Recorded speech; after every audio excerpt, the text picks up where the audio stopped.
1929年9月29号，日本前首相田中义一突发心脏病不治身亡。此时距离他辞职下野还不到3个月。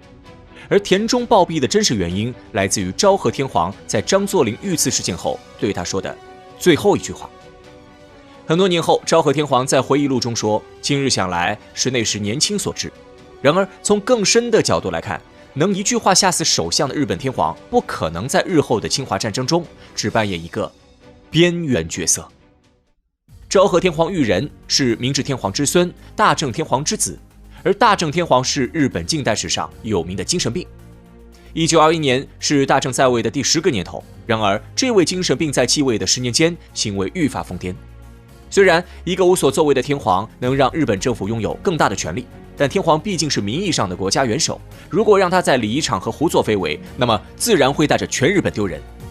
这年3月，日本政府决定借着皇太子裕仁从欧洲出访归来之机，将其立为摄政，代替他那个脑子有问题的父亲行使天皇的权利。11月25号，在13位日本皇室成员以及5位日本政府代表的簇拥下，年仅20岁的裕仁出任摄政一职，正式步入政坛。在此前已获通过的大日本帝国宪法当中，天皇拥有至高无上的权利，而摄政以天皇之名行使大权。这2个条目虽然赋予了年轻的裕仁巨大权力，不过对于此时的裕仁而言，他那个精神病父亲的死是早晚的事。摄政这个职位，与其说是赋予他天皇大权，不如说是在提醒他自己还不是天皇。皇族与日本政府把他捧上来，不过是想减少他父亲抛头露面的机会而已。正因为如此，刚从欧洲归来的裕仁不得不暂收锋芒，在宫内大臣牧野的指导下，学习该如何成为一名合格的君主。虽然父亲是个精神病，但裕仁的头脑非常好。牧野在教授裕仁的记录中写道：“我对皇太子的资质感到欣喜，为其将来尽到作为天皇的天职而感到期待。”命运并没让牧野等待太久。1926年12月25号，大正天皇驾崩，25岁的裕仁即位，即为昭和天皇。在宫内大臣牧野看来，一个合格的天皇虽然应该尽到所谓的天职，但却不应该对政务有过多的干涉。裕仁展现出的天资虽然令他惊喜，但在成为天皇之后，裕仁却并没有像明治天皇那样走上无为而治的道路。在大正时代，日本短暂地放缓了侵华的脚步。虽然1915年日本提出的21条依然展现出其鲸吞中国的野心，不过在一系列外交斡旋之后，日本最终做出了暂时放弃中国山东的决定。在20世纪20年代的头几年中，中日之间也出现了一段极其短暂的和平。可是就在昭和天皇上台的同时，日本的政策便出现了大幅转向。1927年4月，距离昭和天皇即位还不到半年，田中义一出任日本首相，并在4月与首相官邸公开组织了一次有关中国问题的东方会议。这次会议表面上的结果是确保远东和平，促进日中共荣，然而会议上却公然将南北中国与满蒙地区单独讨论。田中内阁试图将中国划分为多个势力范围圈，还要求日本必须在满蒙范围内巩固地位并取得绝对优势。可是此次会议真正的总结文件甚至不是做出以上表态的对华政策纲领，而是在事后由田中义一亲呈昭和天皇的4万字田中奏折。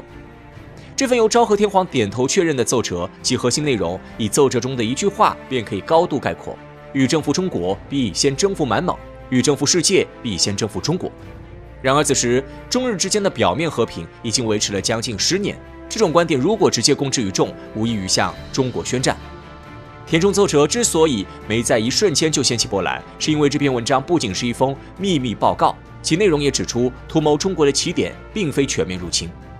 直到2年后，中华民国政府才透过在日本的谍报人员获悉田中奏折的内容，而日本则矢口否认该文件的存在。因为这份奏折直接关系到天皇本人是否因为1927年之后日本的一系列入侵行为负责。在传言中，田中奏折于1927年下半年被呈送到昭和天皇面前，几乎就在同一时刻，日本就开始着手强化对中国东北的控制。此时，东北的主人是日本扶持的奉系军阀头目张作霖。2年前，张作霖刚刚在日本人的支持下艰难打赢了郭松龄。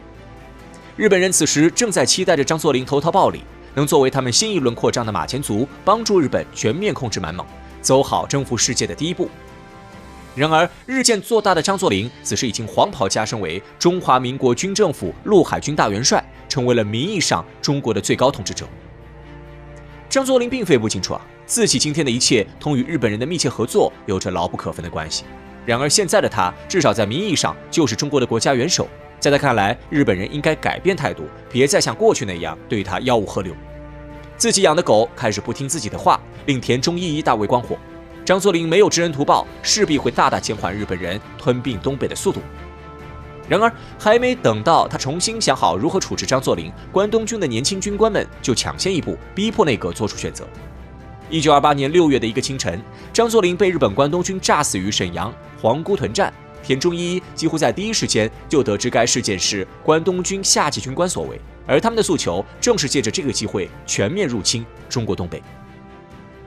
其实，这群关东军年轻军官的想法并不完全是一时冲动。在1个月之前，田中内阁刚刚批准在中国山东挑起事端，派出第6师团以及一个旅团攻占了山东济南，并大肆屠杀了6000名中国军民。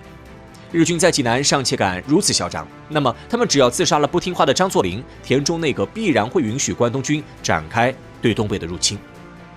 可是日本在济南寻衅滋事，尚且有保护侨民这个借口遮羞，而刺杀张作霖这个名义上的中国国家元首，就是不折不扣的国际恐怖主义了。